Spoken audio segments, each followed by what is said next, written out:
Here we have liftoff. Jesus.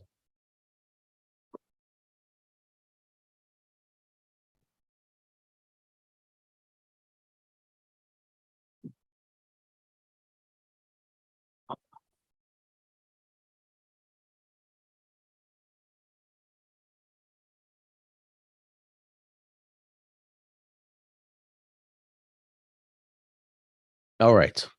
We are live. Apologies to everyone who has been waiting. We promised you to be on at 3, and then we got delayed. We sent a tweet that will be on at 3:15, and here we are at 3:20. Apologies for this. I am very excited that we are here. One of the problems that we had technically is that we had a few hosts. We are live. Apologies to everyone who has been. We had a few hosts that were co-hosting the conference or the workshop, the Summer Institute on Political Economy. This is our 7th Political Economy Summer Institute, and my name is Bassam Haddad. I'm one of the founders of the Political Economy Project, and I'm extremely excited to be here on our 7th annual panel, which is on imperialism, a very simple topic, of course. And we have with us 3 remarkable speakers, and I would like to introduce them in order in which they will be speaking. First, Dr. Radhika Desai, who is a professor at the Department of Political Studies and director, Geopolitical Economy Research Group, University of Manitoba, and in Winnipeg, Canada. And we also have with us Jacob Mundy, who is an assistant professor of peace and conflict studies at Colgate University. He is the author of Imaginative Geographies of Algerian Violence, Conflict Science, Conflict Management, Anti-Politics. And we also have with us Max Eil, who is the co-director of this year's PESI, Political Economy Summer Institute. Max Eil is a postdoctoral fellow at the Rural Sociology Group at Wageningen. All right. I might need your help here, Max. Wageningen University, and an associated researcher at the Tunisian Observatory for Food Sovereignty and the Environment. He is an associate editor at Agrarian South and Journal of Labor and Society. I should also say that Jacob Mundy and Max Eil are 2 of our instructors this year. We have a dozen instructors and about 18 fellows joining with us. I would like to move on to our discussion. The topic today is imperialism. The practice and theory of imperialism has re-emerged as an urgent debate amidst the conflict in Eastern Europe. Yet, debates about imperialism and the practice of imperialism are nothing if not long-standing, tracing back to the classical works of Lenin, African and Asian theories of neo-colonialism and semi-colonialism, Latin American theories of dependency, and Arab theories of accumulation on a world scale and development. This panel will examine the debate, situating it in recent world history, and our panelists have their own presentations prepared. They'll each speak for about 12 to 15 minutes, and then we will take questions on YouTube as well as from our fellows who are joining our discussion today. Let me start by asking Radhika to take the floor, and then if you don't mind, after you are finished, so that we don't interrupt, Jacob, feel free to start with your presentation, and then if Max can follow suit at the end, I will field questions through YouTube as well as through our Zoom account. Thank you all for being here, and apologies again for the delay. Thanks so much, Bassam. I will share my screen, and hopefully just let me know if anything is not working right, but otherwise I will leap right through because there is just so much to talk about. As Bassam sarcastically said, this is a small topic. Indeed, it is anything but a small topic. Okay, so in outline, what I want to do is say a few things in introduction to, I don't know why I'm hearing an echo. Maybe some people are not muted. If you would please, if the other host could please mute. But okay, so I would like to say a few things in introduction where I will flag some of the controversies to which my presentation is addressed. Then I want to say very briefly something about why not only the mainstream, but even Marxists are unable to understand imperialism and some of the reasons why. I want to then say a few things about how to think about imperialism historically, how the dialectic, in my humble opinion, of imperialism and anti-imperialism constitutes the substance of understanding the international relations of the capitalist world, something that you will not learn in most courses on international relations. Then I want to say a few things about how imperialism had a very fateful turn during the 30 years crisis of 1914 to 1945, and then a few things about imperialism today. So and I'm not going to talk in detail about this, we go about in detail about them in the question and answer, but just to flag some of the more important issues that I feel people are wallowing in but not resolving sufficiently clearly. We are, of course, there's a whole issue these days, a big discussion is, isn't China imperialist, isn't Russia imperialist? Some people, in trying to understand whether these countries are imperialist, try to use the benchmark of whether they are exporters of capital. So to what extent is imperialism about the export of capital? Must imperialism always result in war?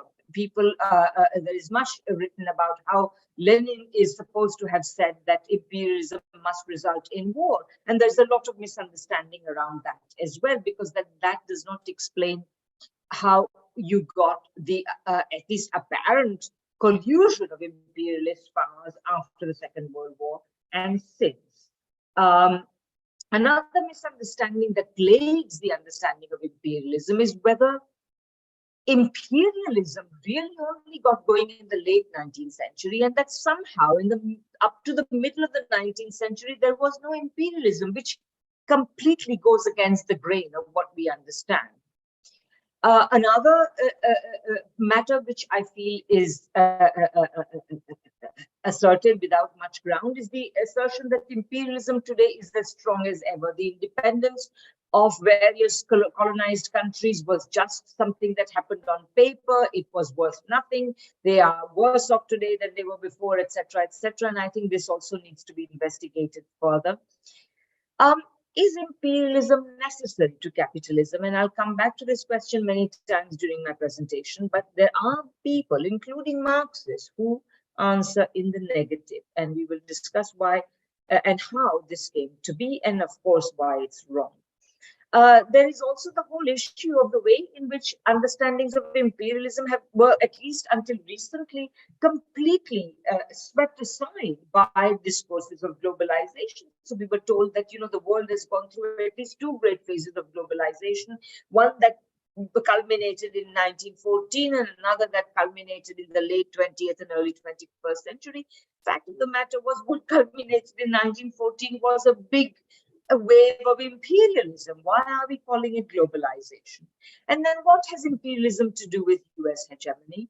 And then finally, what is the content of anti-imperialism? Is it about fighting wars, which of course, we should never forget many long, honorable, bloody, very sacrificial wars have been fought in resistance to imperialism. But is that the main thing, or is it about something else, something that I would call development? That is to say, is the most anti-imperialist thing you would do is to promote the development of your country, a process in which war may be forced on you, but it may not be the essential element of it.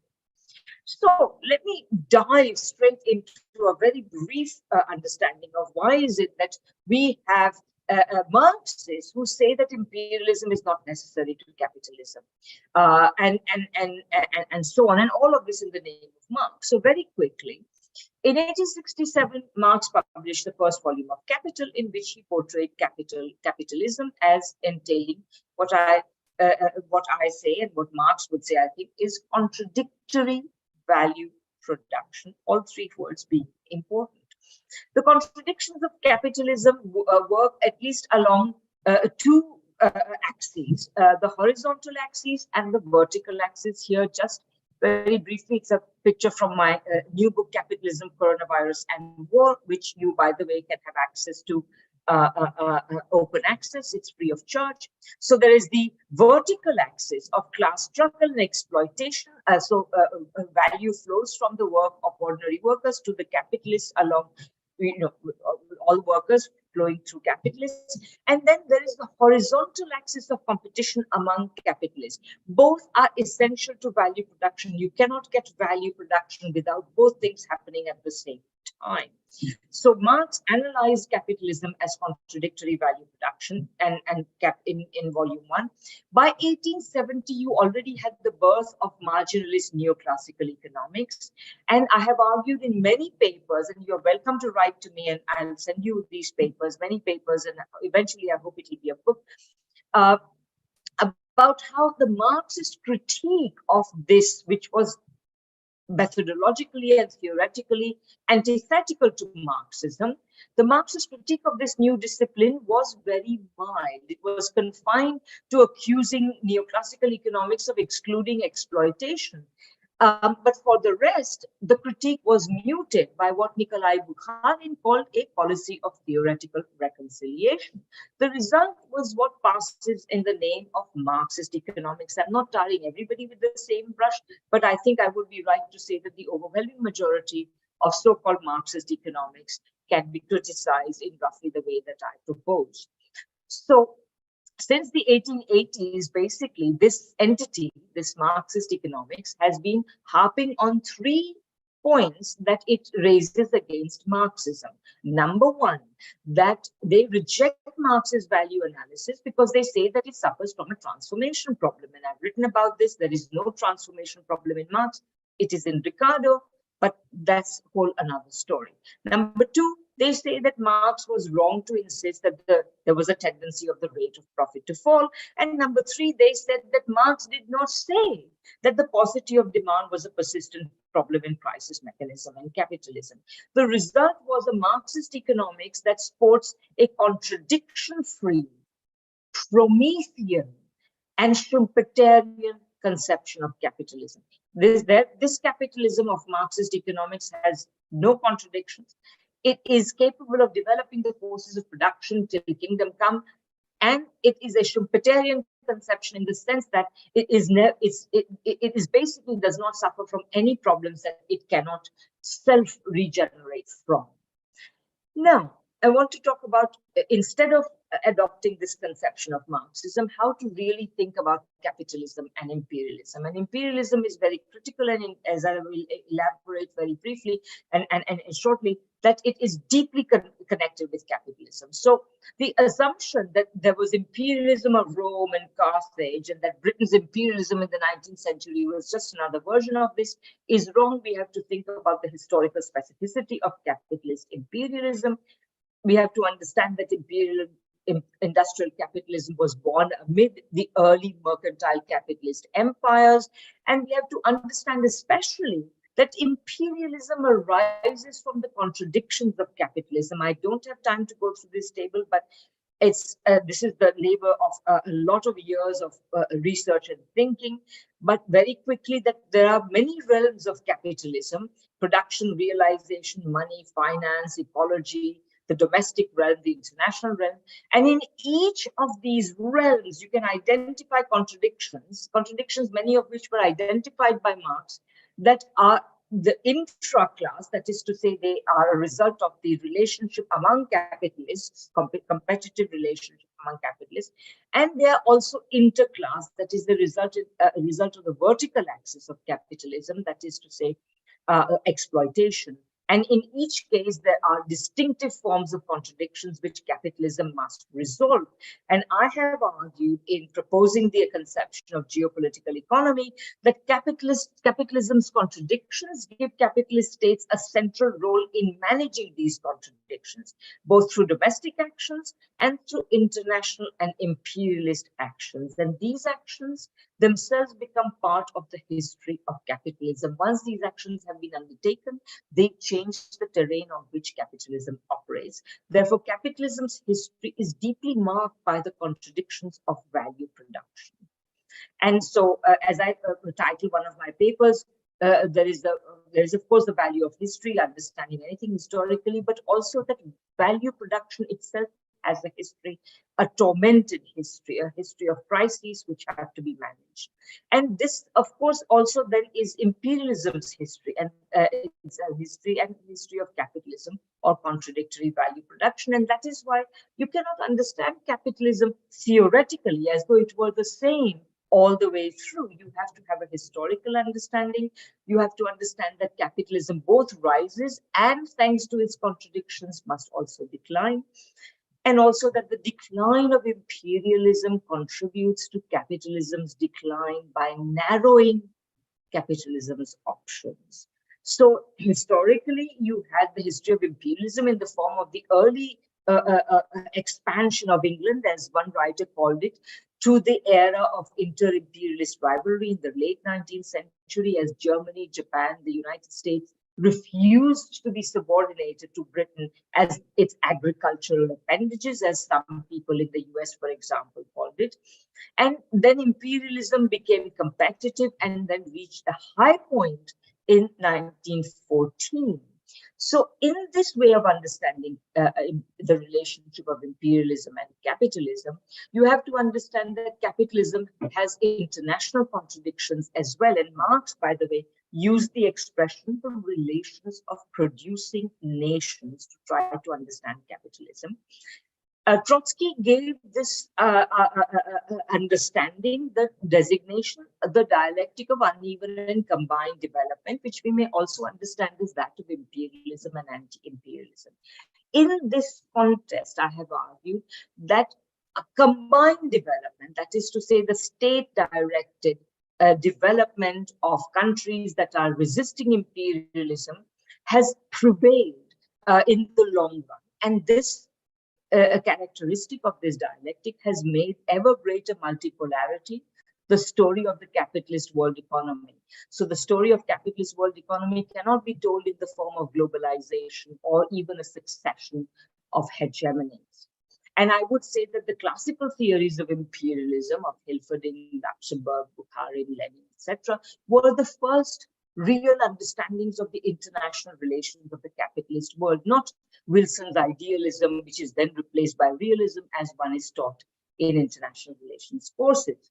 And after 1917, and this is very important, actually existing socialisms, beginning with the Russian Revolution and the Soviet Union, through the Chinese Revolution and all the other revolutions that have taken place since, they have become part of the history of the capitalist world. It represents the contradictions of capitalism, that the other of capitalism is already present at a very early stage in this history. And not only is it present, it saves capitalism from the second, essentially, it helps liberal capitalism win the Second World War, a war of its own creation, capitalism's own creation. And then after the Second World War, saves capitalism again by giving it policy tools from its repertoire so that capitalism can not only lengthen its existence, but even experience a golden age. Now, I know I'm short for time, so I'm going to skip through this one and just end with the present day, and we'll come back to that in the discussion. So I will simply say that at the present moment, as a result of spreading multipolarity, including that contributed by actually existing socialism, particularly that of China, and the accelerated decline of the US and the West, you have essentially a greater impetus away from capitalism and imperialism and towards a different kind of world. And in retrospect, I would say that looking back after 40 years of neoliberalism, which has only led to decline, not the revival of capitalism, we can say that Marx's anticipation that once capitalism enters the monopoly phase, it is ripe for transition to socialism seems to be true, because the golden age only created immense growth because of the socialist tools that were applied.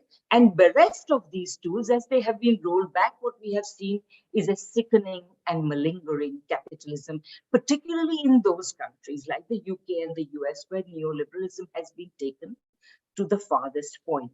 And the result is that the imperialist world has hardly expanded. If you look at this map of the countries that support sanctions against Russia, and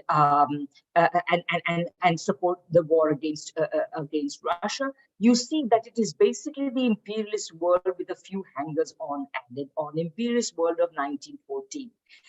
So essentially, therefore, we are living in a world where imperial subordination is increasingly unacceptable, and the example and offer of China in particular to the rest of the world is increasingly attractive. So imperialism and capitalism's days are numbered. This is not to say they're going to end tomorrow.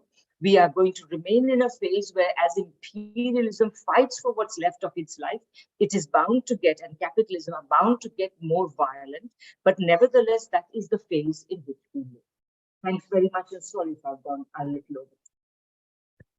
Thank you very much. Can you hear me? Okay, thank you very much, Radhika. I know that when we spoke earlier today, I know there's so much more to be said, and perhaps we will have another occasion to focus on and hone in on particular topics. Thank you for this. I'll move now to Jacob. I had asked you, Jacob, to just jump in, but I just wanted to make sure you're here before I introduce you. And of course, Max will join perhaps after 12 to 15 minutes, and we will do Q&A after. Thanks, Radhika, again, and the floor is yours, Jacob. Thanks. It's quite an honor to be here, especially with someone as preeminent as Radhika, giving a masterful summary of basically the best characteristics of theories of imperialism. What I want to do today was make things a little bit more concrete, and as we were invited to, right? We always have to engage with the historical. And thinking about the history of the past 20 years of the global war on terror, or if not the past 50 years of North Atlantic relations with the Middle East. So with that in mind, I thought I would bring up a headline from The Onion yesterday. Lockheed Martin boosts earning outlook, citing billions of innocent people still left to kill. And I think that kind of sets the stage for some of the debates about what exactly has been going on in the Middle East. The way that this question was phrased by historian Andrew Bacevich, I've often found very intriguing, which is before the year 1980, almost no US soldiers ever died in the Middle East.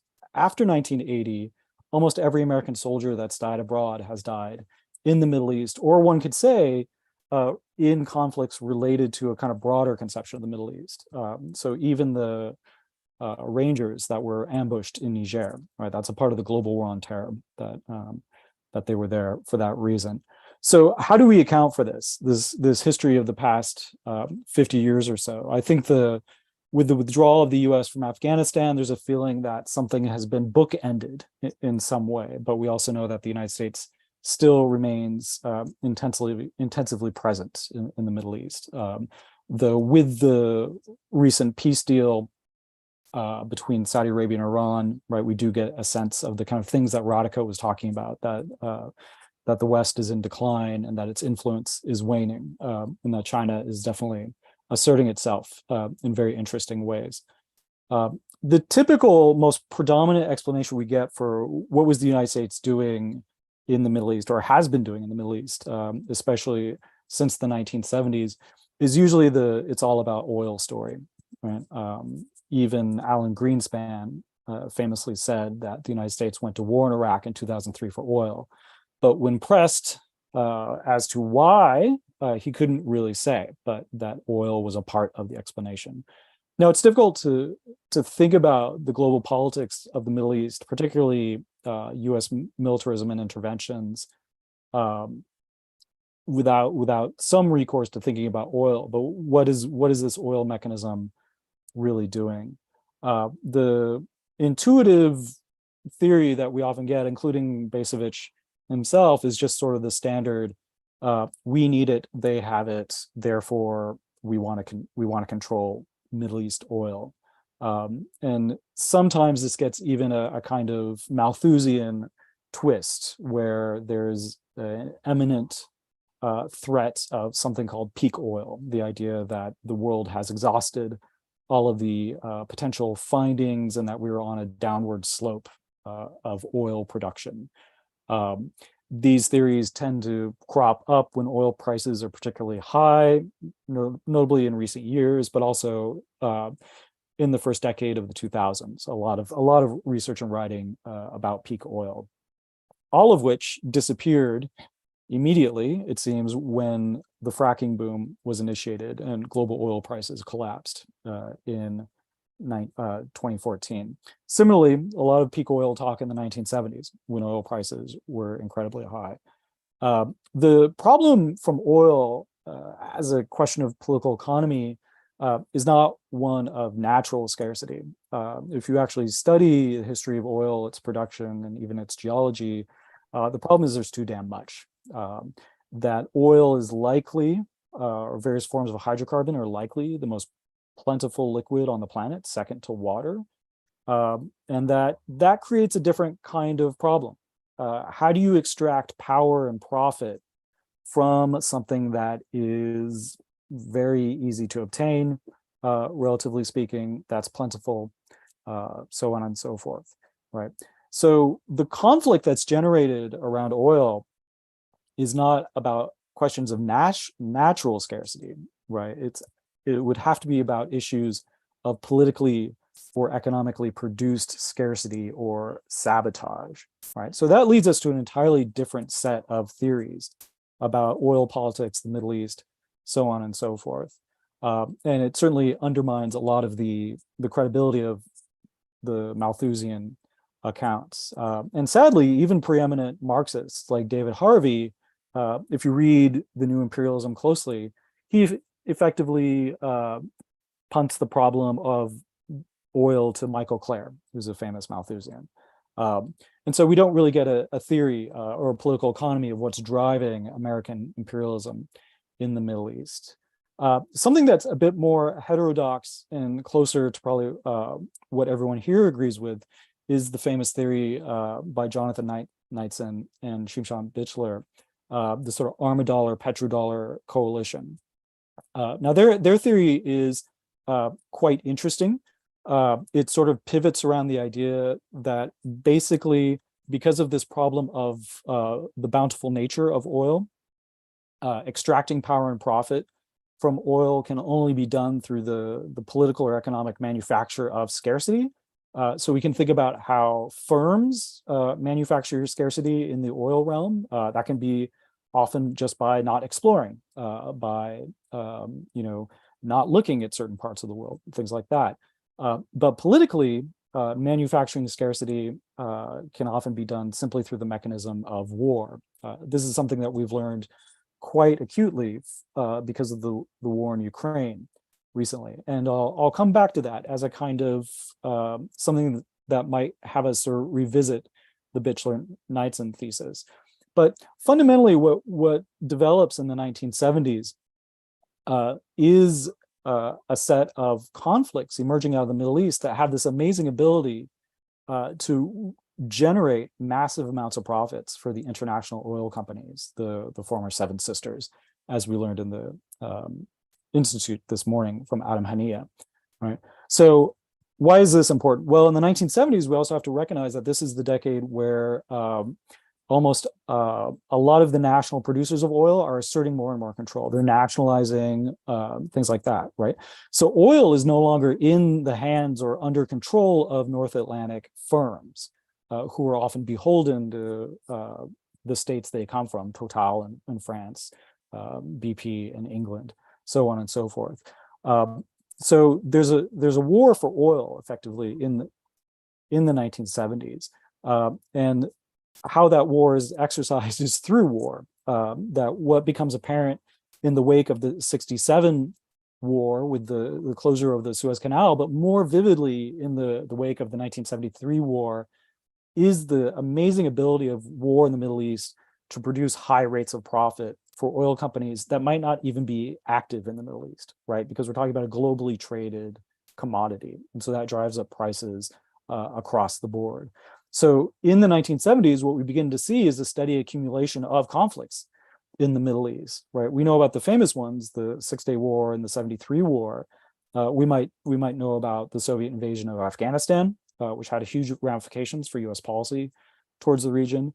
The seizure of the Grand Mosque in 1979 as well is often forgotten, but the civil war in Lebanon and then Israel's invasion, less well known, Libya's war in Chad, Morocco's war in Western Sahara, so on and so forth. So from the 1970s onward, we see an accumulation of conflicts. Relatedly, we see a hyper-militarization of the Middle East. And a lot of this is funded by oil revenues. But what we see is while Europe was the primary zone of arms imports in the 1950s and 1960s, rebuilding after World War II, 1970s, 1980s, we see the Middle East become the preeminent destination for arms exports. And this is driven by the ability of a lot of states in the region to purchase arms because of the oil revenue that's going up. And this benefits Soviet's arms industry as much as the American arms industry, right? The largest importer of arms in the 1970s by dollar value is Libya. So and most of that was from the Soviet Union, right? So we have this increasing number of conflicts. We have a relationship between war, oil prices, and then that gets recirculated, what we call petrodollar recycling, into the arms industry.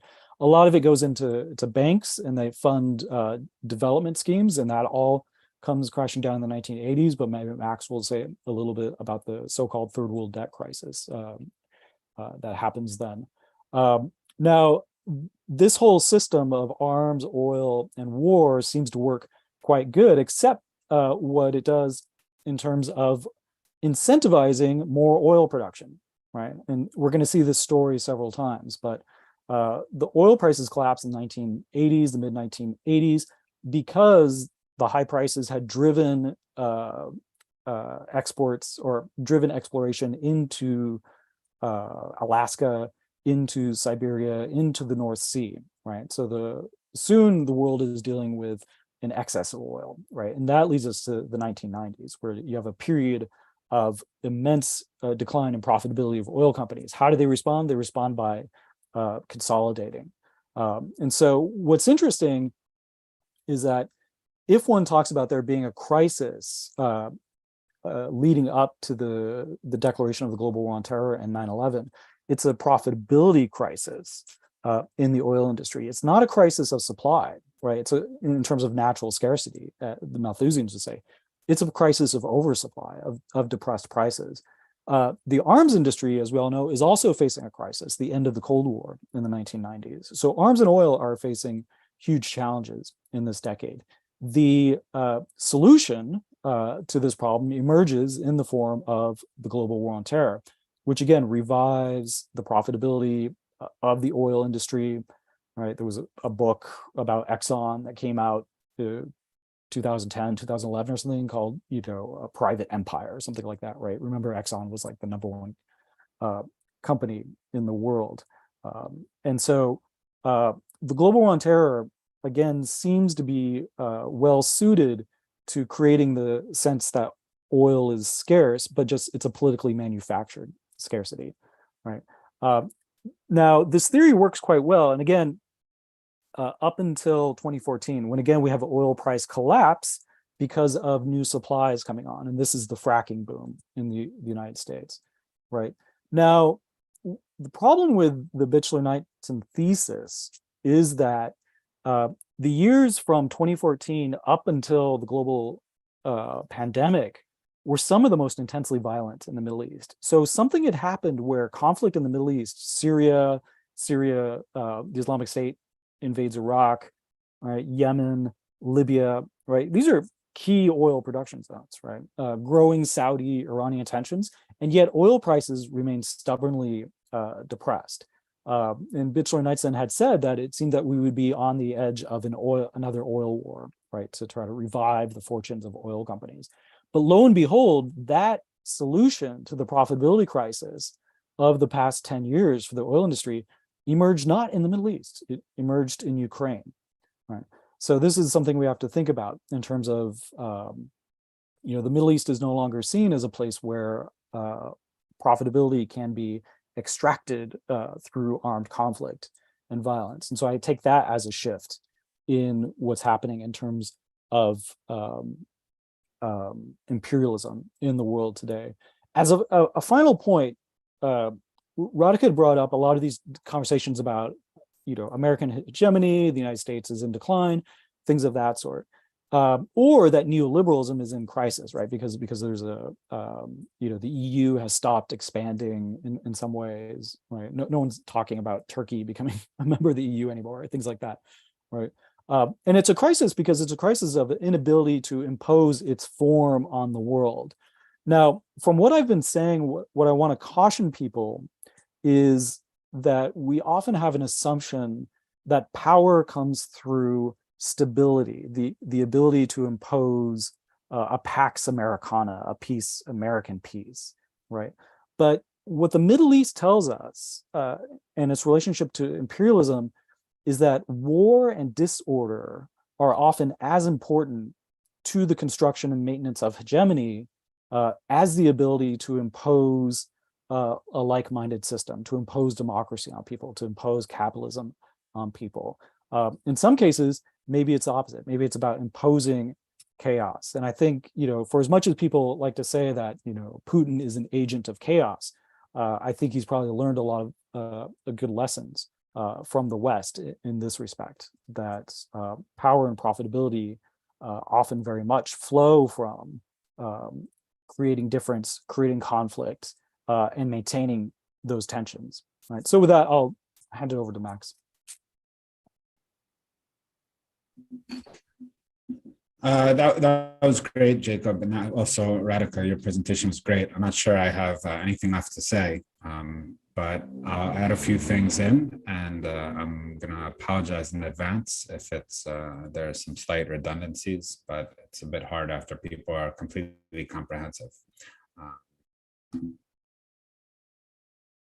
So I will share my screen.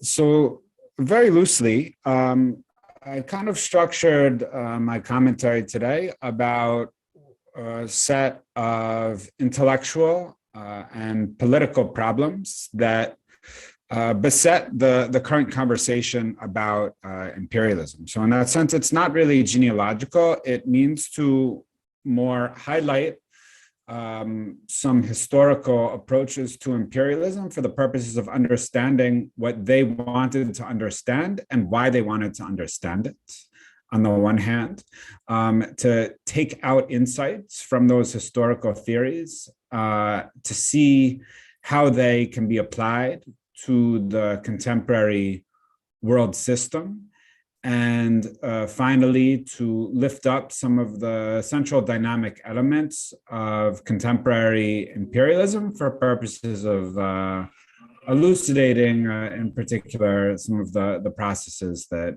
Jacob was discussing in his presentation.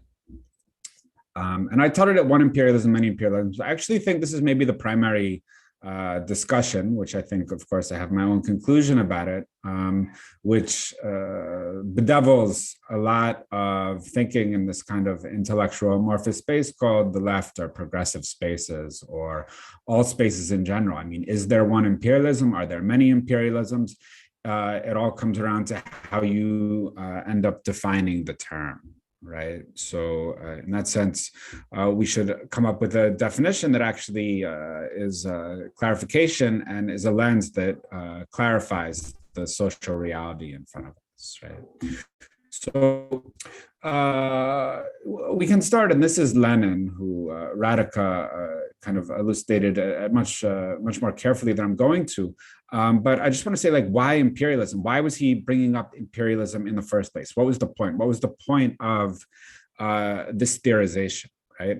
I mean, Lenin's theory, in important respects, was first of all not correct, right? But most importantly, it was a theory meant to elucidate a political practice, right? And it was supposed to, what he was arguing for were ultimately the defeat of the domestic ruling classes and support for national liberation. I mean, these were the primary political analyses, political conclusions that stemmed from the Leninist theory of imperialism, both as it emerged in the rift in the international, not very international at that time, but technically the international communist movement during the First World War, right, which split based on support or opposition for the European wars.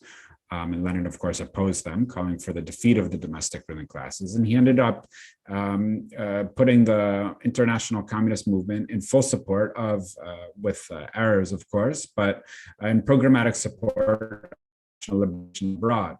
And this was a powerful conclusion. It's also what, in part, large part, what made communism so entrancing across the entire third world, that it was in support of the nationalists, the national liberation struggles, right? So that was a question of politics. Now, in terms of the question of method, right? I think there are a few essential things. I mean, his method, first of all, was historical.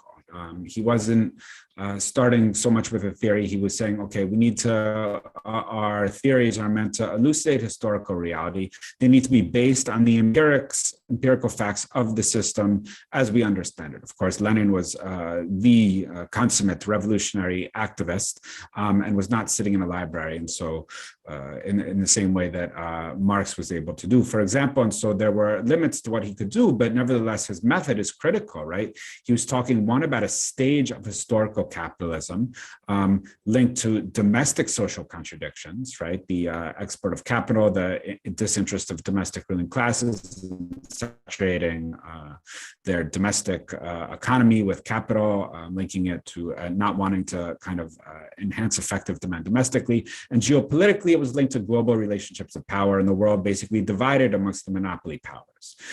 His essential definition also was that there are dominating and dominated nations, right? Which we can argue that he didn't really develop this idea.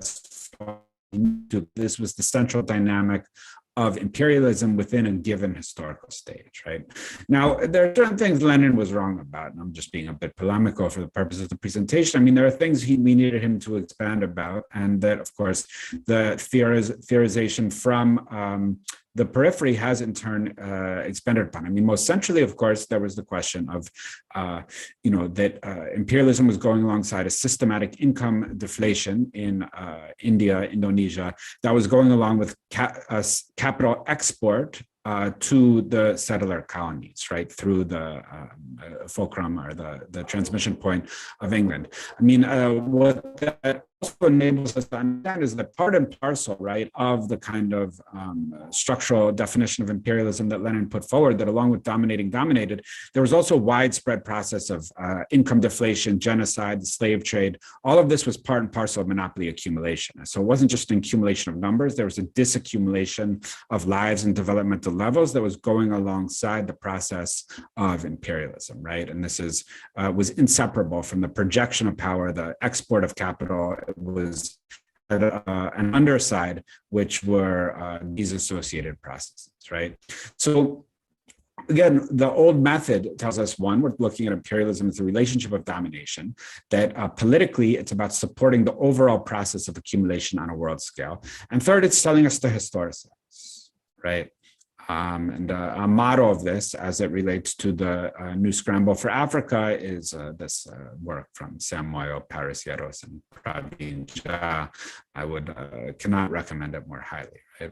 Showing that we need to historicize the new scramble amidst the contemporary, the historical scramble for Africa, and we need to historicize both amongst successive stages of imperialism, with the contemporary monopoly capital stage succeeding the Leninist stage, and not succeeding the mercantilist stage, which went alongside the absolutely destructive slave trade, right? And this is following along the work of others who were clarifying that the initial colonial scramble for Africa enveloped, of course, the slave trade and associated process of domestic of destruction. Now, what is imperialism in 2023, right? What is it? And here, the best overall macro understanding we have comes from Samir Amin, I think, where he's talking about the monopoly of the triad.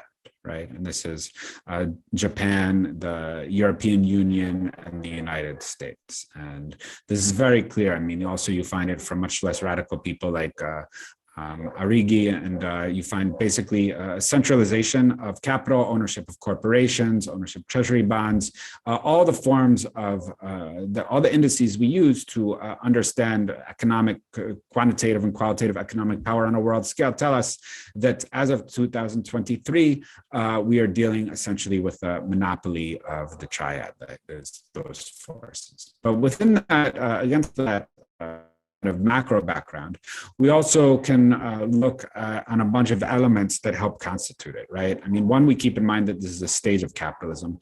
Two, we keep in mind that imperialism is constituted by the value flows, that dominated is a loose way of talking about something that much more precisely we can understand as a system of value flows, right?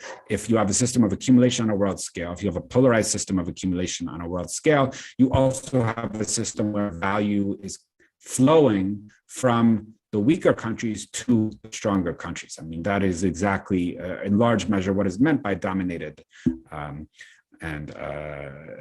dominating and dominated, right? And so this tells us, once we focus on value flows, that is, once we bring in materialist analysis that is focused on overall power of dispensation over kind of the collective labor hours of humanity, we understand, one, that this is not reducible to the foreign policy of states, right? A lot of contemporary analysis, you can find some absolutely, some goofy versions of this, for example, Salim Mohandisi, just saying when a state does a foreign policy, it's doing an imperialism, right? This is actually imperialism kind of reduced to IR understanding of kind of states exerting power in the international system as imperialism. Of course, one can define anything the way one wants it and establish that it's true, but the question is, does this offer any clarity about the dynamics of the world system? I think the answer is that it does not bring about any clarity of the dynamics of the world system.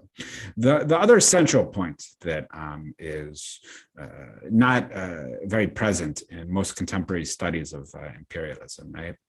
Or most, probably I should say, contemporary chatter about imperialism, is that an associated mechanism post-1990, that is, post the fall of the USSR, right, is that we see that in many ways, imperialism is returning to its kind of colonial stage in a very specific sense, right? That the colonial period of imperialism went alongside massive demographic collapse in Africa, massive settler genocide, also systems of value drain that actually meant the disarticulation or destruction, the resetting of the economic level of Indonesia and South Asia to a much lower level, massive genocides through famine, for example. You can work at the work of Utsa Patnaik and also Mike Davis, late Victorian Holocausts. Everyone loves a good famine. There's a fantastic work on this showing systematically that a central constituent component of imperialism during the classical era was, of course, the destruction of people's well-being, right? Now, we're again seeing this, and we understand that this was actually a central component of imperialism and therefore of historical capitalism post-USSR. Starting, of course, with the USSR itself, but look at what happened to where you saw a 5-year decline in life expectancy due to a massive decrease in the amount of food grain absorption. It's very clear this was actually the kind of one of the central processes that underpinned so-called globalization and declines in food prices. It's actually the collapse of Soviet demand on the world market, right? Aruna Banerjee has done an amazing work on this. We also saw immediately what happened to Iraq. You had basically its entire productive apparatus was completely ripped apart. And this started to accelerate even more with kind of worldwide sanctions, which are actually about ripping apart the productive apparatuses of target nation states. We see it post 2000. Then we saw what happened to Afghanistan, 2001, 2003, Iraq. And then the war spiraled, 2011, Syria, Libya, kind of the ripping apart of their developmental levels, 2015, Yemen, what's been happening to Gaza continuously, being a particularly acute victim of the process of accumulation on a world scale. Then also looking at states like Venezuela, right, which has actually had its productive apparatus and its developmental levels completely ripped apart by the imperialist imposition of sanctions. It's not reducible to that, but that's been a primary mechanism of its actual de-development and destruction of its developmental levels. I mean, what happened to Zimbabwe, the debauchement of its currency, the attack on its productive levels, it's intimately linked to sanctions. Actually, we're doing a lot of work on an international sanctions tribunal showing systematically this is very clear that this is the effect of the foreign policy of the United States, which is the spear's point of the triad, right? So the collapse and de-development of the peripheral states is actually constitutive of contemporary imperialism. That is, imperialism is not seeking extended reproduction. It's not seeking the expanded development of capitalist social relations of kind of enhanced productivity, trade, investment, so forth in the periphery and semi-periphery of the world system. That is not what capitalism is actually doing as its historical practice. That's not what monopoly capitalism is doing. So I will finish with a few words on China. There's now a rather racist contemporary discussion about Chinese imperialism, right? And I took this from like Foreign Policy or one of these chatterbox magazines where the rulers of the world decide what to do with the rest of the world. Now, I think very briefly, we have it's useful to elucidate a few dynamics of China, right? Most essentially, what I think is perhaps the most important dynamic, right, is keeping track of China's labor terms of trade. That is, how many labor hours are embodied in an amount of Chinese exports versus imports from certain countries or certain regions. And what does this tell us about what China is? What is China doing in the world system, right? Because we understand that imperialism, when we're looking at terms of trade, at least, and not when we're looking at the destruction of nation states, but when we're looking at terms of trade, is really about the import of value from other countries in the world system. Okay, we know that China is suffering from a poor labor, is benefiting from its labor terms of trade with sub-Saharan Africa and Latin America. On the other hand, China is a net labor exporter to and especially in its trade with the United States. And when we look overall at China's position in the world system, it remains a net value exporter. That is, China, in some sense, is engaged in extraction of value from sub-Saharan Africa and Latin America, but it is an exporter of value to the imperial core. And therefore, the imperial core is the primary beneficiary. Now, I actually don't think these economistic figures tell us everything. For example, this is precisely the point. China does not engineer coup d'etat in African and Latin American nation states, that it doesn't seek to reset and control the political apparatus of these countries. This is a qualitatively distinct mechanism from what the United States and Europe are doing, right? If we assimilate it, then we have an anti-historical approach, and we don't bring things into view. So what does this tell us? I mean, this tells us basically that that the growth of China will eventually mean that there's going to be a new world system, right? I mean, first of all, the Chinese labor terms of trade with the United States are closing. What does that mean? Eventually, they're going to converge, probably, unless there's an open hot war, right? If they converge, then China's developmental can reach the developmental level of the United States. Now, China does not have a periphery to exploit that's very big, right? And not only that, but China doesn't carry out the political engineering necessary to exploit any periphery in the world system the same way the US is. I mean, the US carries, and Europe have carried out, murdering Labamba, murdering Saddam Hussein, so forth, carrying out rounds of sanctions campaigns. There's political engineering required to ensure accumulation on a world scale. China doesn't do that. What does it mean? It means China is inaugurating a new world system. Right. The contours of that world system remain to be seen, but I think it's very clear that it's going to look very different from the current one, and what it's going to look like will not be resolved in this discussion, but is going to be resolved in the years ahead. So thanks very much.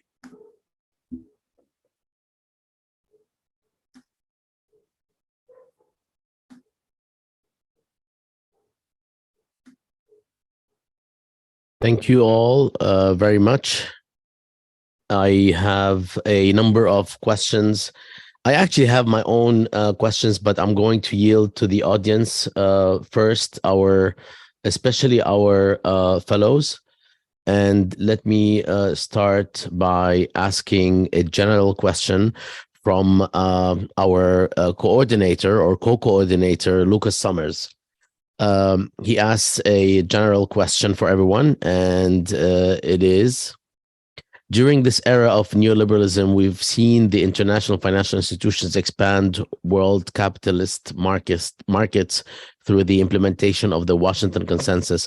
How then is it possible that the capitalist powers, US and the North Atlantic world, have continued to decline despite imposing this new neo-colonial relationship on the developing world? Is it simply the failure of neoliberalism to protect itself by redistributing wealth to the imperial core, or is it a deeper, more structural issue? And this is asked of all our speakers, which is why I started with it. And if we can start with the order in which you presented to respond, that'll be great. Thank you. Sure, I can take a first stab at this. I'm not sure I fully understand the question, but let me just begin by saying that while I think that Lucas is absolutely right, that the big drive of neoliberalism has been to try to lift barriers to trade and to capital flows and so on. I'm not sure that it's actually achieved the purpose of expanding markets, for the simple reason that, and I'm very glad that Max in particular mentioned the work of the Patnaiks and so on. The fact of the matter is that neoliberalism has had an immensely depressive effect on world markets. It has shrunk world markets. It has, markets only expand where more money is put into the pockets of working people, whether they are workers or peasants or independent producers or what have you. And this is the opposite of what has happened in neoliberalism. So that's the first part of my answer. And the second part, so in that sense, neoliberalism is self-defeating. And then you have also this whole issue of redistributing wealth to the imperial core.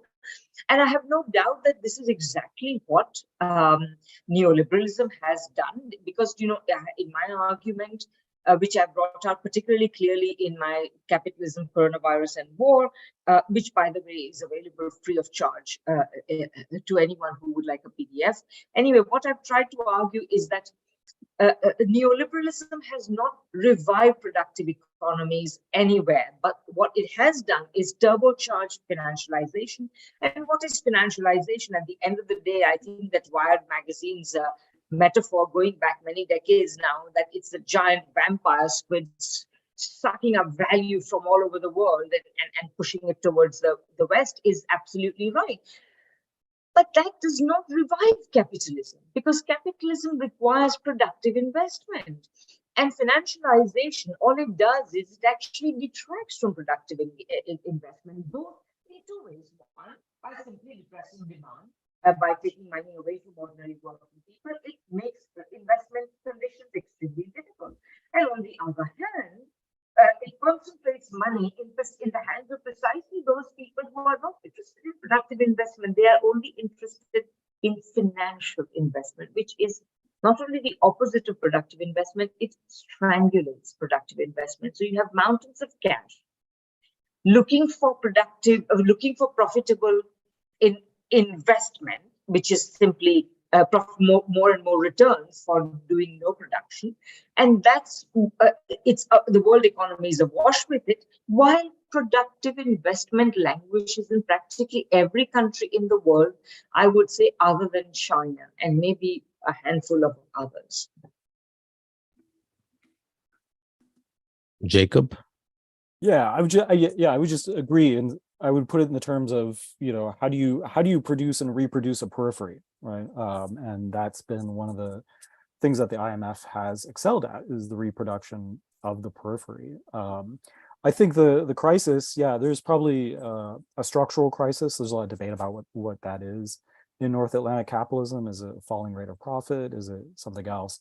But I think there's an ideological crisis. I think there's no new ideas. I mean, the Green New Deal is the best we can do, So there's a lot of political, blockage of alternative ideas that would even save capitalism, right? Not just overthrow it, but and that to me speaks to something. I mean, you want to talk about morbid symptoms, like this is definitely a morbid system when you can't even recognize that you're just digging the ground out from underneath you. Max. Yeah, I mean, I think one of the tricks that I think first of all that there's only a relative decline. I mean, I may differ slightly from Radhika on this. I think there's still quite a massive power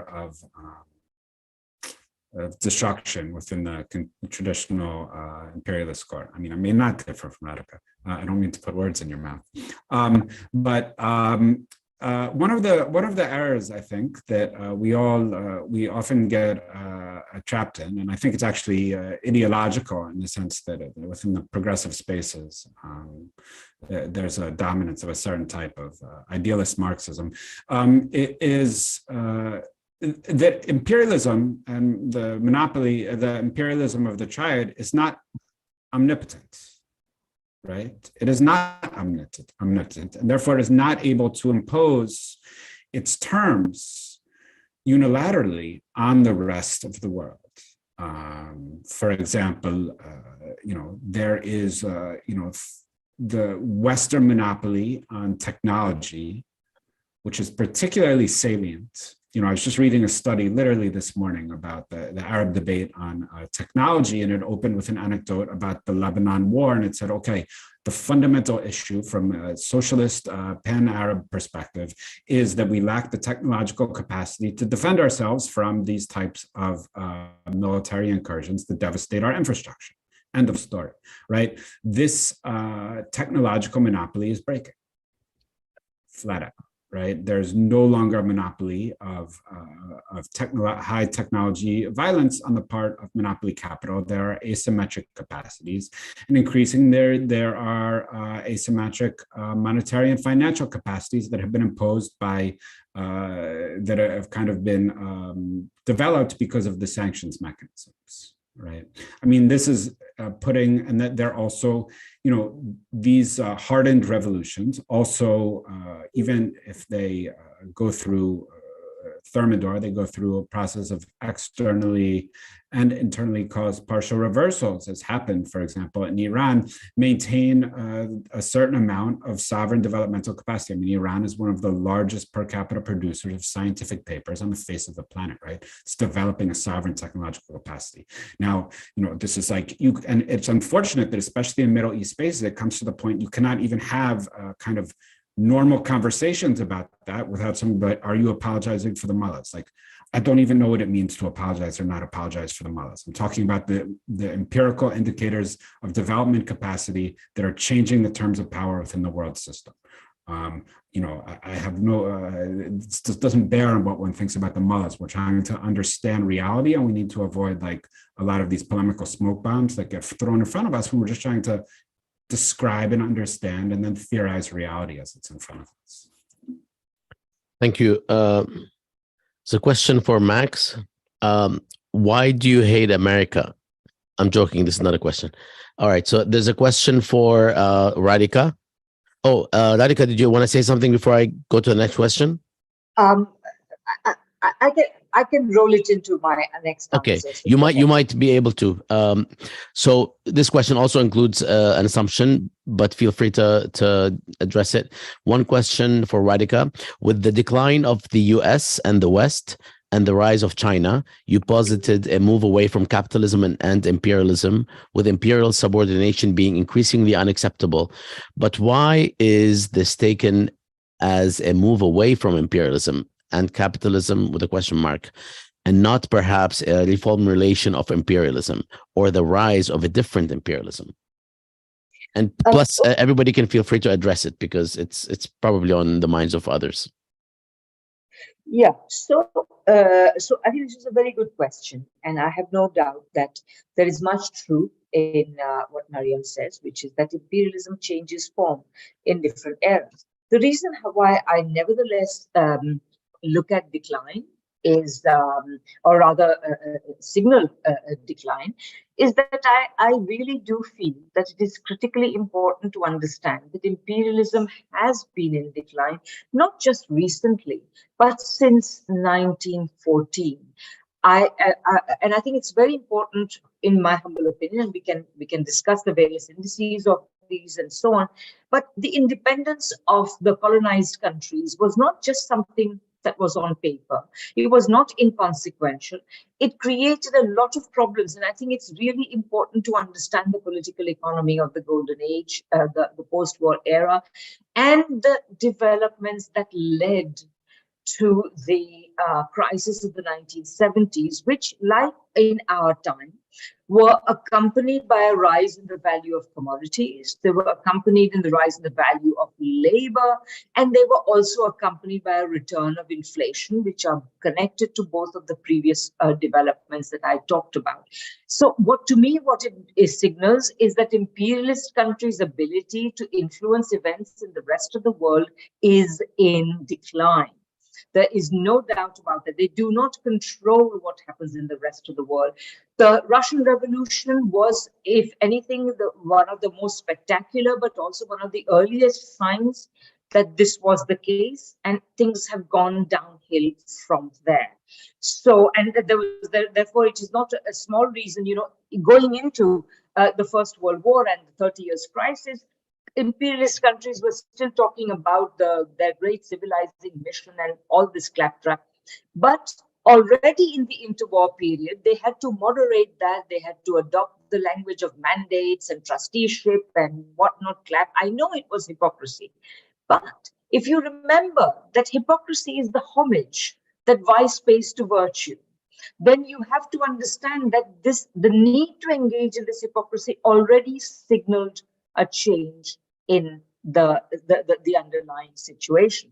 And this also brings me, and I hope I've responded to this to some degree anyway, but this also brings me to a couple of other points, which is, I think one, and I'm not, I think Max is right to bring up these issues. And I think we need to discuss all these differing views so that we are all very clear what we are talking about. So Matt is right to say, what are the, maybe the West is stronger than we'd like to think it is. But let's discuss what are the indices of the strength of the West. To me, I would say that Max himself talked at great length about the West's loss of technological leadership. I think this is manifest in a number of different ways, in chips, in weapons, in a whole lot of different ways. And of course, with the trade and technology war with China, but there is also de-dollarization, the fact that the rest of the world is increasingly taking up opportunities to trade and invest in currencies other than the US dollar is, I think, a big issue, because you see, one of the key mechanisms of imperialism is, in fact, the dollar system, because one of the key ways in which the dollar system siphons off value that is created elsewhere, which we are all agreed is one of the key things imperialism does, is by systematically undervaluing the currencies of the rest of the world.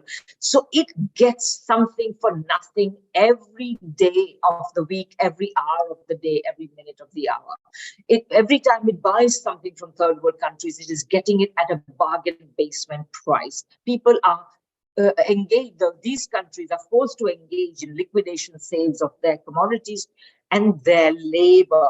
So in all of these ways. And finally, I just wanted to chime in and say, I didn't say this, but I was really glad that I think it was Jacob who pointed out, there is a crisis of ideologies. I mean, the fact of the matter is that capitalism is past its sell-by date. So what are the best ideas that these people can come up with in order to shore it up? I think, you mentioned the Green New Deal, but there's universal basic income, all sorts of controversies over how it will be implemented and what exactly it will do and what good it will do to whom. There is the so-called mission economy and doing capitalism differently. There's modern monetary theory. All these ideas are a load of hooey. And it shows you the intellectual bankruptcy of capitalism. And it's not an intellectual bankruptcy in the sense that capitalists and pro-capitalist thinkers have fewer gray cells. They have as many gray cells as you and me. The difficulty is that their options are diminishing. That's what I would like to emphasize. Thank you, Radhika. Max and Jacob, would you like to chime in, or should I go to the next set of questions? Go to the next. Okay. All right. So there are two questions that are somewhat similar. I'll ask the first longer question. By the way, the question I just addressed to Radhika is from Maryam Abdel Tahir. Maryam Adil Tahir. I apologize for not mentioning the name. The next question is by Sasha Radi. Is it Radi or RADL? I am not certain. Okay. In all cases, the question is to Radhika and Max, and Max is in parentheses. I don't know what that means exactly. My impression is that you equate imperialism with the global north, but Russia and China have their own accumulation, are responsible for cases of over indebtedness in the global south, and have a massive military helping dictators such as Assad or Lukashenko to maintain rule and causing destruction / or in parentheses de-development. In short, they respond to international economic and geopolitical rivalries, but not by rejecting these, but by participating and mirroring the global north. How then can they not be imperialist? ? And shouldn't we reject both blocs, NATO as well as Russia / China, as imperialist, and importantly, side with those suffering from all different imperialisms or imperialists? The second question is actually from YouTube by the Ed Web. Okay. And this is the question. What is the role of semi-periphery states, such as Turkey, UAE, Mexico, in sustaining or undermining the current form of imperialism, which, kind of meshes with the first question, except it goes down a level lower in terms of, I'm assuming, power and influence to the semi-periphery states. And then, yes, let me be satisfied with these. And this is open, I'm assuming, to everyone, but since Radhika is mentioned by name and Max, I'll start with you guys. Sure. So first of all, let me say that so this is a very loaded question of everybody's imperialist, Russia and China imperialist, the West is imperialist. But I think that this equation does not really bear scrutiny. If you and the simplest answer to that is just Google a map of US military bases around the world and a map of Chinese and Russian military bases around the world, and you will see the manifest difference. The manifest difference is that the US has, essentially projects its national security interests all over the globe, thousands of miles away from the US. In fact, the fact of the matter is that the United States, with only Canada and Mexico sharing land borders with it, is actually in the privileged position of having no enemies. If it wanted to, it can shut down all its defense industries and defense establishment. It does not need them, but it projects its military power all over the world. One has to think about what that takes. That is imperialism. And by the way, this imperialism is in the service of maintaining certain economic relations. So let me also say that I had a slide and I somehow didn't manage to include it. How do we understand imperialism? Imperialism in the capitalist sense is not about acquiring territory. It is about controlling economic processes in a way that enables capitalist countries, the advanced capitalist countries, to project their power elsewhere. Now, that's one set of a consideration. And by the way, that is what the US is doing. And if Russia is in this for territory, it is because it is defending certain peoples who have essentially, actually, they have been looking to Russia to defend them since 2014, if not earlier. And so that's a completely different matter. Now, there is a very important question of the fact that Russia is capitalist. And if it had its brothers as a capitalist country, it may have had a certain tendency to project its power elsewhere. But the fact of the matter is that for countries like Russia, or for that matter, even Brazil or India, And in the Indian case, I have no doubt that the Indian bourgeoisie would like to project its power in the rest of the world. But its options are limited precisely for the reason that I have emphasized, that the history of the capitalist world order needs to be told as the history of ever-expanding multipolarity. And the more multipolarity expands, the less possibilities for people, for countries to project their power. So the United States maintains a vast military. It maintains these vast military bases, but its ability to secure stable control over the rest of the world is limited. Now, I grant, I think Jacob's very good point that perhaps one should think about, whether they really want stability. But in my humble opinion, I think they do want stable control.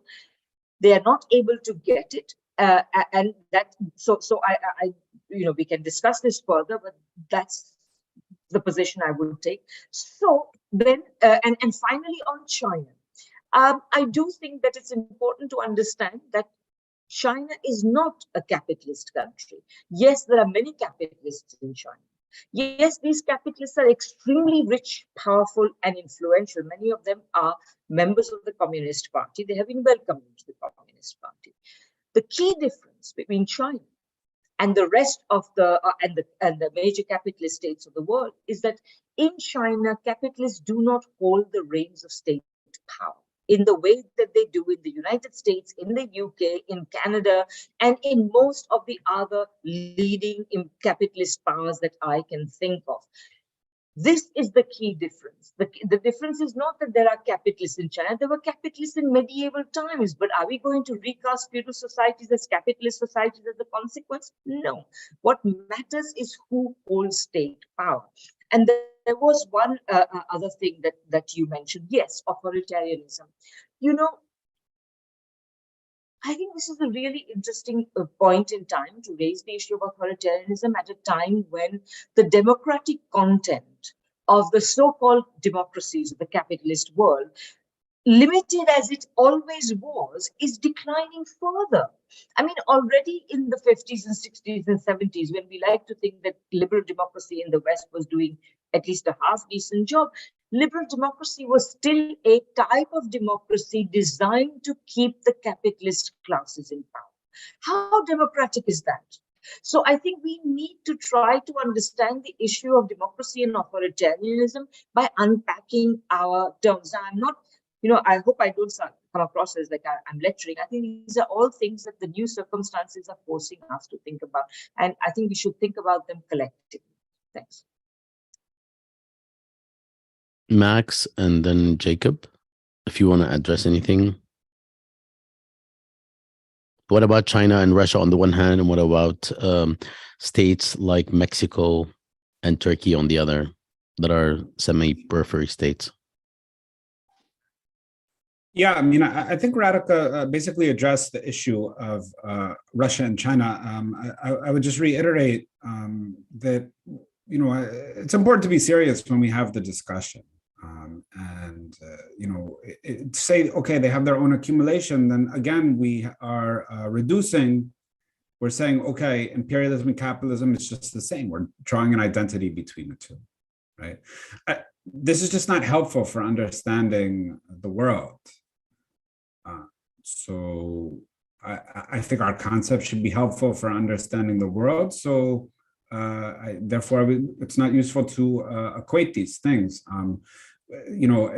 Emotional categories like destruction also don't help us understand the world. I mean, when the Palestinians fire rockets at Israeli civilians, they are causing what you can emotionally call destruction. It's Palestine imperialist. I mean, come on, right? So destruction is not a helpful terminology for understanding the world, right? It's an emotional category. And I think that we're pushed by a lot of liberal media to resort to emotional category in lieu of subjecting reality to a serious class analysis, right? Which includes rejecting economism and the reduction of the broader process of accumulation on a world scale to kind of economic indices of accumulation, which are not at all helpful, I think, for understanding the process that we're trying to understand today, which is imperialism. As for the question of semi-periphery, I mean, semi-periphery is tough, right? You know, the question of semi-periphery, you know, tends not to be rigorously, was never truly rigorously developed. I mean, Wallerstein Manuel Wallerstein developed this idea of semi-periphery, basically, on the one hand, just to put the states that weren't cores and weren't peripheries to kind of have a transitional state, and kind of to argue that it offered helped kind of the myth of development. It's also Furtado's term that it kind of created this kind of structural space for aspiration within the world system. Now, Samir Amin doesn't really use semi-peripheries, right? I mean, he's saying there's basically a structural tendency towards polarization within the world system. And I think this is probably more helpful. I mean, Mexico is, you know, it seems to basically function as a periphery. I mean, you know, I think, and I think when we, you know, with the real, you know, China is probably the best example of a semi-periphery, and essentially its rise is heralding a different world system, right? That is no longer going to be a world system, and therefore we won't be using the same concepts we developed to understand the world system through 2023 to understand the world system that is coming in. I mean, I think we are having a shift to multipolarity, but a multipolarity for which classes?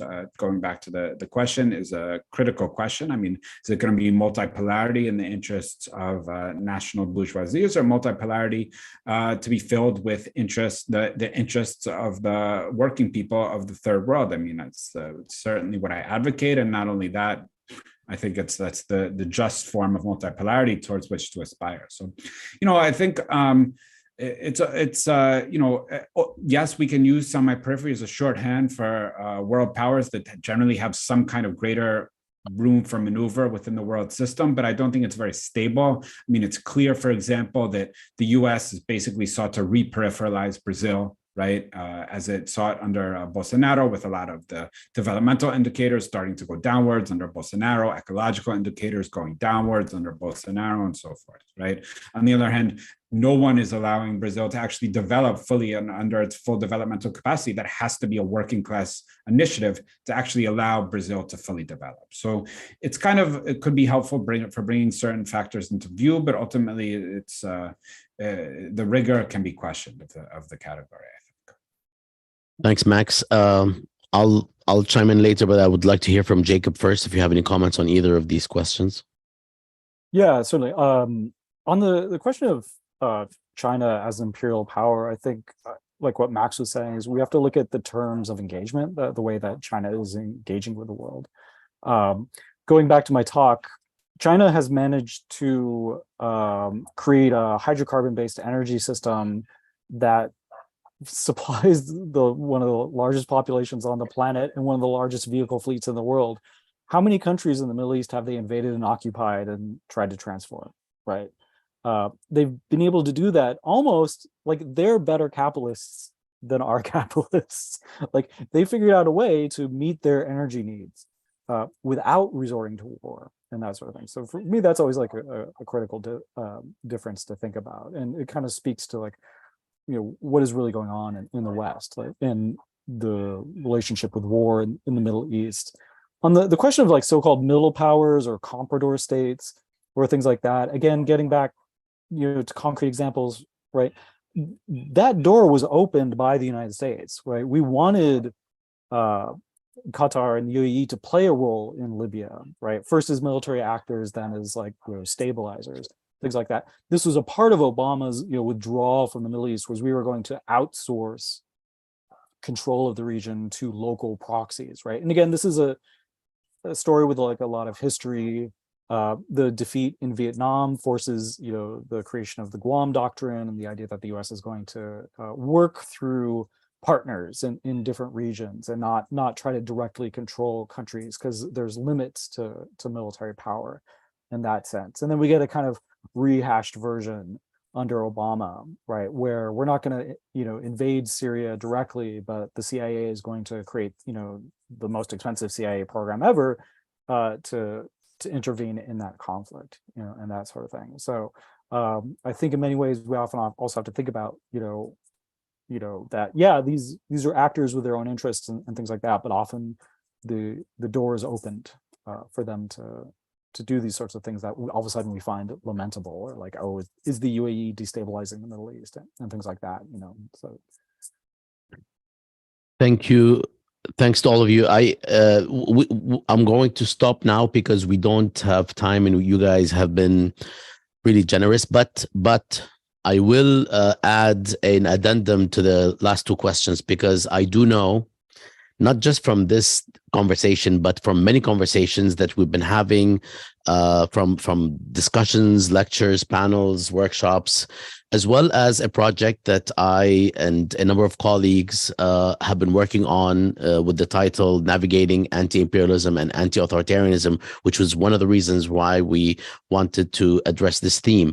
So in terms of designating a particular actor as imperialist, is it an issue of scale, whereby do they have to reach a particular threshold, or is it that we probably have differences in terms of how we define imperialism or an imperial actor? Because what Radhika addressed, which is very clear, in terms of the presence of U.S. bases and troops in, I think it's more than 120 to 140 countries. I mean, the data, you actually get different data, and I'm not sure if there is a number that is agreed upon.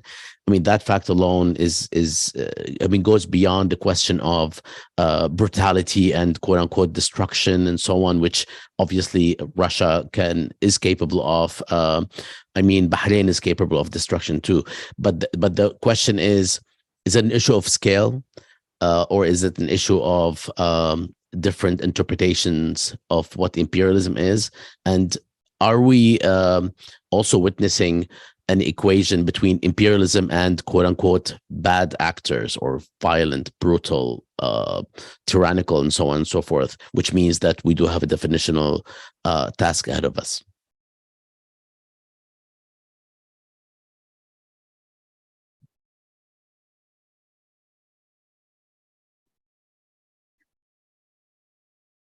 Sorry, Basha, were you asking us to respond to that? Yeah. I'm just asking. I mean, I'm sure people would want to retort, but maybe they're being polite. And also I'm trying to anticipate a discussion that is going to increasingly be had as China becomes more and more involved. Obviously, China is now involved in a particular manner, right? And Jacob made a wonderful point about how it's involved and how it's doing things quote unquote better than the classic imperialists. But the question is, as time goes by, these questions are going to become louder and louder, because the actions and the expansion of power and intervention and interference and potentially similar patterns of in political engineering might even appear beyond the economic and so on. So in that sense, as these things happen, are we looking at the question of scale? Once China or Russia reaches a particular scale, can we equate it with the imperialism of the West historically? I think it's really a question of what I think probably Jacob, I think, was just saying, what is the pattern of China's intervention in the rest of the world? The West has been in overdrive trying to portray China's intervention in the rest of the world as somehow victimizing the rest of the world, including through discourses like debt trap diplomacy and what have you. And all of these have been shown to be false. One only has to look at the work of Deborah Brautigam at the Johns Hopkins University's, what is it called? The Center for the China-Africa Research Initiative, to really blow holes into that argument. I would also like to cite a very good article written by my friend Ajit Singh, in Third World Quarterly a couple of years ago, which also explores very comprehensively and refutes this notion that China is engaged in debt trap diplomacy. So I think that, and by the way, it has also been historically a habit of the West to claim that its vices are shared by everybody. So, what is the most a common theory in international relations? It's realism. What does realism say? All countries are as aggressive as they can possibly be, and so that excuses what the United States does, because the United States is only able to do more than the rest of the world because it can, and the rest of the world would too if it could. But that is actually not the case. China's whole method of relating to the rest of the world is different because China's internal system is different. It's not capitalist. It's not prone to the contradictions to which capitalism is subject. I really think it's important to underline that imperialism arises from the contradictions of capitalism. Whereas, so all countries have to relate to other countries, but that does not necessarily mean that that relationship can be characterized as imperialism. That's the long and short of it. And I think that vis-a-vis, as I say, all I can say is that about authoritarianism is, let's check our own authoritarianism at home. I mean, how many decades has it been since people have seen that it doesn't matter who you vote for, you get the same policies? Any other comments on the question of scale or sort of threshold before we are able to say this particular actor is exhibiting the features of what we call an imperial actor? But I didn't, I'm sorry to go on so much, but I didn't address the issue of scale. I don't think the issue of scale matters. It is the quality of the relationship between countries. And I also, by the way, did not answer the question about the semi-periphery. I'm not sure that the expression semi-periphery is particularly interesting, but what it does invite me to do is, I'd just like to note one thing. Countries do not have to become as rich as the West in order to be successful in their anti-imperialist endeavor. They only have to be sufficiently well off to be able to defend their interests internationally. And that is already happening in too many countries, which is what the West and the US in particular are discomfited by.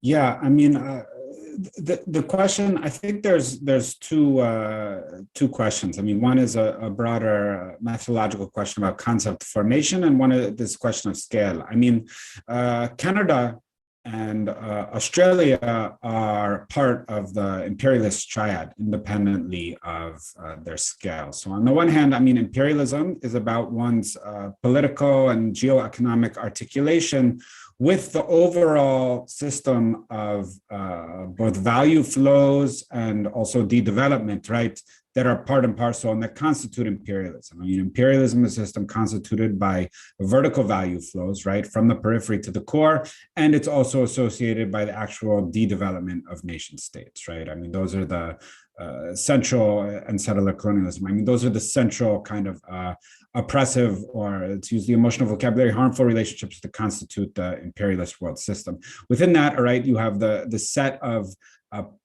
states that are both at the top, that are at the top of the system, that are of the value transfer, and the recipients of those value transfers, right? So scale is not arising as an issue. I mean, it's a question, as Radhika said, of the quality, which is also another way of saying the class position within the world system, right? I mean, I think there's also a question that was also, and I mean, it's a very small point, but I think it's important, is what do we, I don't think it's, I'm not sure of the value of developing anticipatory concepts, right? The concepts are extracted from, I mean, this is even what Weber did, for all we can much to disagree with what Weber about, but Weber's ideal types were actually distillates of concrete empirical phenomena, isolating the causally salient aspects of them in order to then bring them back to bear upon history as he saw it unfolding in front of him, right? I mean, these were historically bound concepts, right? I mean, and this is even more so, of course, this is the case with Marxism. Marxism is building concepts in order to illuminate historical processes as they're in front of us. I mean, we may want to isolate emergent phenomena as well, sure.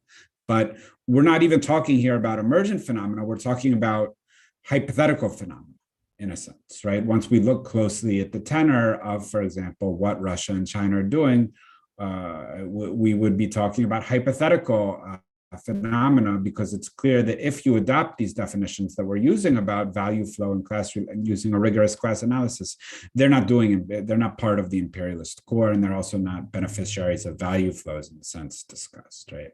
So I don't think I think it's a kind of an idealistic approach, speaking in the social scientific sense, to actually build concepts in this kind of speculative, anticipatory way. And I think it's not, again, helpful for illuminating and clarifying the historical reality we have in front of us. Jacob?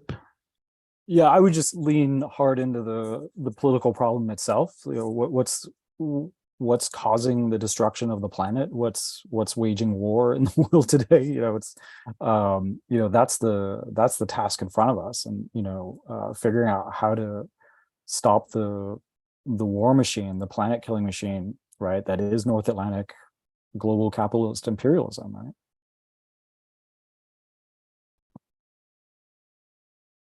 I am sure there'll be more discussions on this, and as much as we can point out, you know, some of the inconsistencies or lack of clarity in even opposing or addressing the question, I think with time, this definitional issue will come back to the fore, and it probably will come back in a chaotic way. But this is why I just wanted to expand a little bit. But there's really no way we can go further, because we've kept you for about an hour and 40 minutes.